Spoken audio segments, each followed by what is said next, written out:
थाळी। आज बाजारात गेले तिथे छान खेकडे दिसले तर विचार केला चला आज खेकडे थाळी बनवूया। तर खेकडे विकत घेतले आणि घरी आले। घरी आणून त्यांना साफ स्वच्छ धुतले आणि त्यांना साफ करून त्यांचे डेंगे मोडून घेतले। बघा किती डेंगे मोठे आहेत, मोडायलाच भीती वाटते खरं तर। स्वच्छ झालेल्या खेकड्यांचे मोठे डेंगे आपण चारासाठी काढून घेऊया।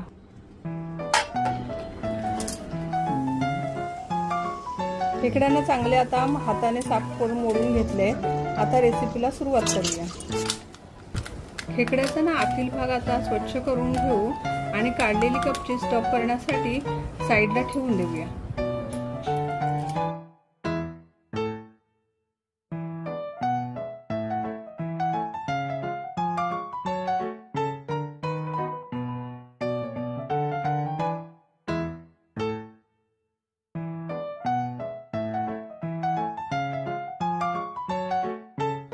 आता सगळ्या खेकड्यांचं आतील भाग आणि कपची वेगळी करून घेतलेली आहे।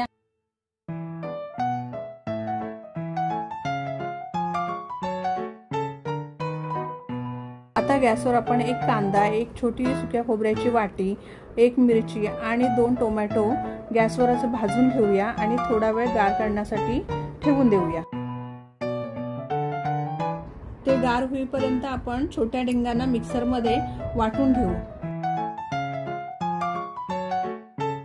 वाटलेले मिश्रण आपण पाणी टाकून गाळून घेऊया जेणेकरून त्यात काही जाडे कण राहता कामा नये। गार झालेल्या वाटणामध्ये आपण कांदा, खोबरं, आलं, लसूण, मिरची, खोबऱ्याचे काप हे सगळं टाकून वाटण तयार करून घेऊया। तयार झालेल्या वाटणाला आता फोडणी देऊया। तेल टाकून आपण लसूण पाकळी, कढीपत्ता, झालेलं वाटण, 2 चमचे लाल तिखट टाकून, अर्धा चमचा हळद, 3 चमचे वाटण टाकून त्याला चांगल्यापैकी शिजवून घेऊया। त्यात 2 चमचे गरम मसाला टाकून गाळलेलं पाणी टाकून मीडियम गॅसवर शिजवून देऊया। दाराला उकळी येईपर्यंत आपण स्टफिंग तयार करून घेऊया। स्टफिंग मध्ये आपण 1 वाटी बेसन, आलं लसूण पेस्ट, थोडा कांदा, 2 चमचे तिखट, हळद, 2 चमचे गरम मसाला, मीठ, कोथिंबीर, लिंबू पिळून घेऊ। पाणी टाकून मिश्रण तयार करून घेऊया।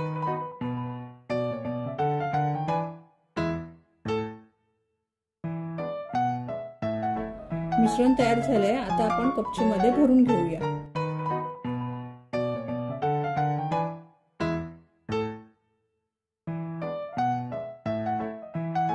स्टफ केलेल्या कपचीला खेकड्याचा उरलेला भाग दोऱ्याने बांधून घेऊ। उकळी आलेल्या सारामध्ये आता आपण बांधलेले खेकडे सोडूया।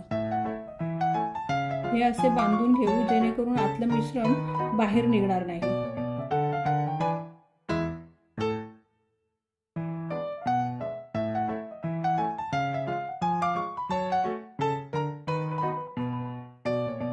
खेकड्याला 10 ते 12 मिनिटं साराबरोबर शिजून घेऊया। आता खेकडा मसाला तयार करण्यासाठी आपण तेल, कढीपत्ता, मोहरी, लाल तिखट 2 चमचे, हळद अर्धा चमचा, 2 चमचे गरम मसाला आणि थोडं पाणी टाकून मसाला शिजवून घेऊया। पाणी टाकून शिजवून घेऊ आणि त्याच्यानंतर उकळी आल्यावर त्याच्यामध्ये खेकडे आणि डेंगे सोडून एक चांगली उकळी काढून चवीप्रमाणे मीठ टाकून घेऊ। उकळी आल्यानंतर आपला खेकडा मसाला तयार झाला। उरलेल्या खेकड्यांना राहिलेल्या वाटणामध्ये चवीप्रमाणे मसाले टाकून फ्राय करून घेऊ।